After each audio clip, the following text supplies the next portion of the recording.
Well, the Anunnaki were basically angels that God sent down to teach. You know, they used like 100% of their brain. They were very smart.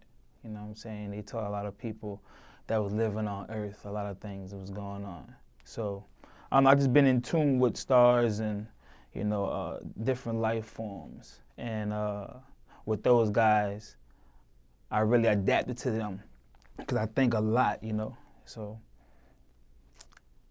that's basically how I got the Anunnaki part. Fat part, I was a 10-pound baby, so Fat was my name when I came out the womb.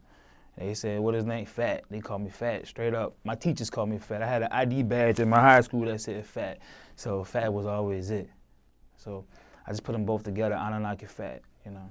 So you were fat growing up? Not really growing up. I was, like, when I was a kid, like baby, born out the womb, I was 10 pounds, and then as I got older, I was like a little chubby until I started getting to like middle school, high school, but I wasn't no out of whack, out of proportional build person. Oh. Now, this name, you put this name together yourself, or somebody put it together and, you know, started calling you that? Well, no, I was young Fat for a while, but I was always interested in the Anunnakis. Me and my best friend who got killed, man, long live Louis, forever, man. That's my brother, man. He actually got killed, and we always say we had the Anunnaki bloodline because that's how we think, you know what I'm saying? So when he got killed, I said, you know what, I'm about to take the young Fat off, and I'm just gonna be Anunnaki Fat, you know what I'm saying? And you know, I just put it together like that. Do people mispronounce this? Do people misspell all the this? time. Well, yeah, misspell, mispronounce. Always wondering what it means, you know. I enjoy talking about it, especially like, you know, when they interested into it also, you know. It's a good conversation that we can have. What do you hear? How do they butcher it? What does it sound when they say it? We got, man, we're fed at, man. We're fed at. You know, my Jamaican brothers, they call me Anunnaki, man. Shout out to Kirk Douglas, man, but yeah. So it's all good. It's all good, man. I love it, bro. You know, like I said, it sparks a lot of conversation. So this name was in honor of your best friend that passed? Yeah, definitely. Yeah, for sure. How did he pass? He got robbed and shot, man. Robbed and killed. Yeah. Long live Louis. BBK, man, 2211.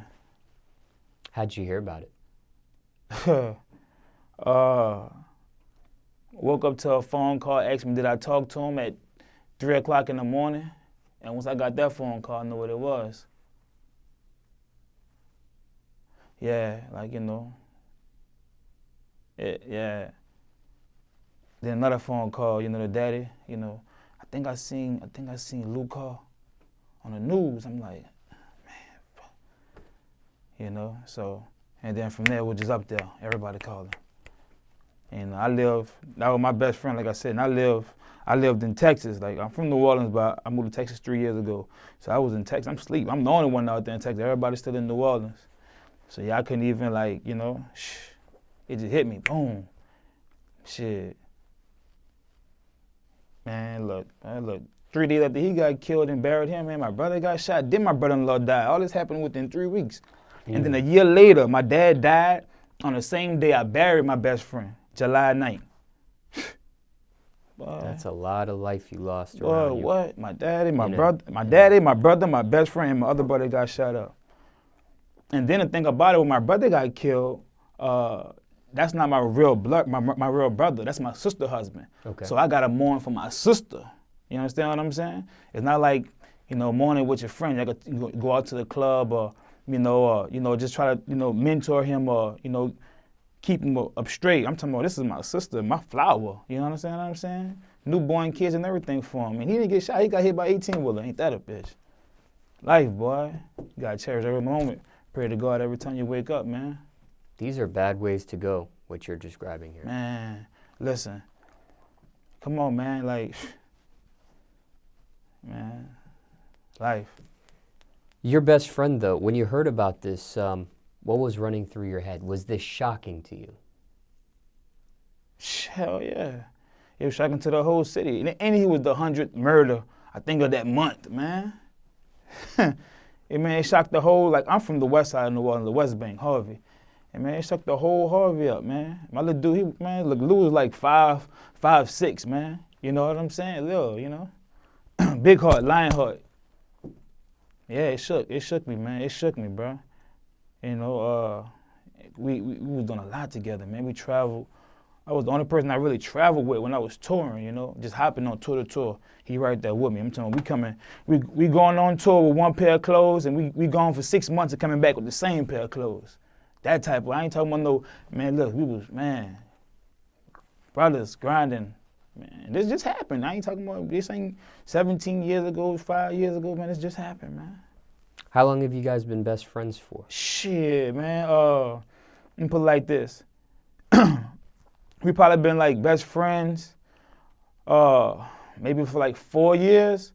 But when I say this, maybe like 10 years before that, he was like the most popular in his school, and I was the most popular in my school. And then when we got to high school, I always heard about him, and he always heard about me. When I got to high school, I'm like, that's what he talking about right there? You know what I mean? And he looking at me like that. But it wasn't until we got to college, I posted something on, I was playing Madden, and he was like, he liked the picture, and I'm like, little nigga finally said something. I'm like, come through and come play Madden. So we played Madden and shit. From there, we was up there, man. You know what I'm saying? Did a whole record label together. Toured, man. We done hopped on everybody tours together, man. So I miss him a lot, though. Was he in the streets? I mean, was he into street activity? No, man. We was good, man. We was focused. You know what I'm saying? Like, you can't avoid the streets. I don't care if you live in Hollywood. You understand what I'm saying? Like, you can't avoid the streets. But were we in that street life? Nah, we was focused. We focused. We was focused. Now, did you attend the funeral? Yeah. Yeah, for sure. How tough was that? Man, it was hard, man. Like, shit, like, I think I went to the back room when they were closing them. When I first walked in there, like when I first walked in to view the body, man, I couldn't even look at my, like he totally different person. You feel what I'm saying? Like, it's not like I've never seen somebody in a casket before, but I mean, just to say like, your partner, like I still don't talk to nobody every day like I talk to him. You understand what I'm saying? And like, and I got the same number since I was 16. So, you know, just not, man, yeah, man, when I seen him, bro, I went to the back room and I just was sitting down, like, thinking, like, damn, like, you know what I'm saying? Like, that's, man, look, boy, life's short, bro. Life's short. How have you coped with this, the death of your best friend?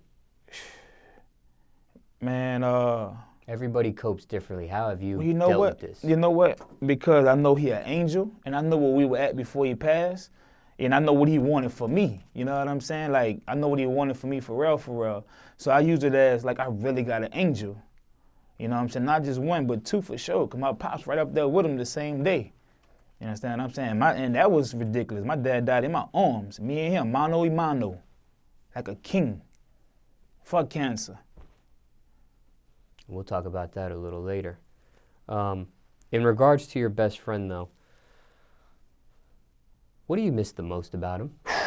Could be a variety of things, but what's one thing you miss? He sent chills down my body, boy.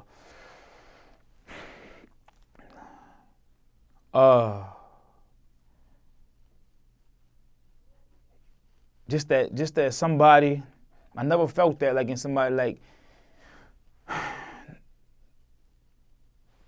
the chemistry that we had. Yeah, chemistry. Favorite memory of him?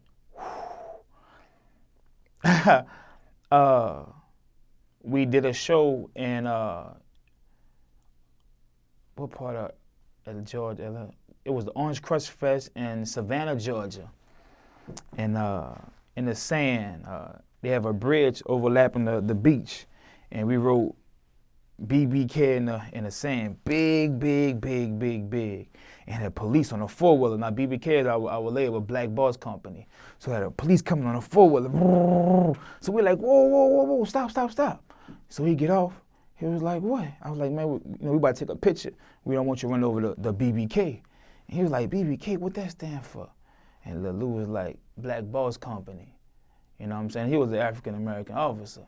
you know, and he seen where we were at. We wasn't out there trying to be on no extra, you know. So he was like, Black Boss Company. Like, I like that. He dabbed us off and he went around it, you know what I'm saying? So that actually was the last, you know, show that we actually did together that day. So that was like a lot of the, you know, the last memory was the best memory with him. Somebody watching this, maybe they're, you know, grieving after the death of a best friend. Is there any advice to somebody to cope with the loss of a best friend? Just know they're in a better place, man, and they could do stuff for you that they couldn't do down here. They could do it. They could do it before even, man. Shit, man. You can't even imagine what they could do for you where he at. The way he passed away was a very violent death. When you heard these details, you understood what happened. Does something like this turn you cold, turn you negative, turn you maybe into a savage? Or do you take something like this and do you turn it into some sort of strength, some sort of positivity, some sort of motivation? Because people can go either way on a death like this. Yeah. Nah, man, first it leaves you confused, you know. What it did was it brought me closer to a lot of friends that we had mutual. It brought a lot of positivity because we have friends that have an organization called Peace in the Streets, so we was able to perform at our events because, like I said, a lot of people knew him. So, you know, it brought a lot of people together and that support, you know what I'm saying? So it brought strength because we know that he an angel, man. Listen, you know what I'm saying? We was there, so it brought togetherness, man, when Lou passed. For sure. Now, you carry on his legacy by changing your name. You changed your stage name. Correct. How soon after his death did you make that decision? The same day when he died. The same day when he died, I just said Anunnaki bloodline. Like, that's what it is.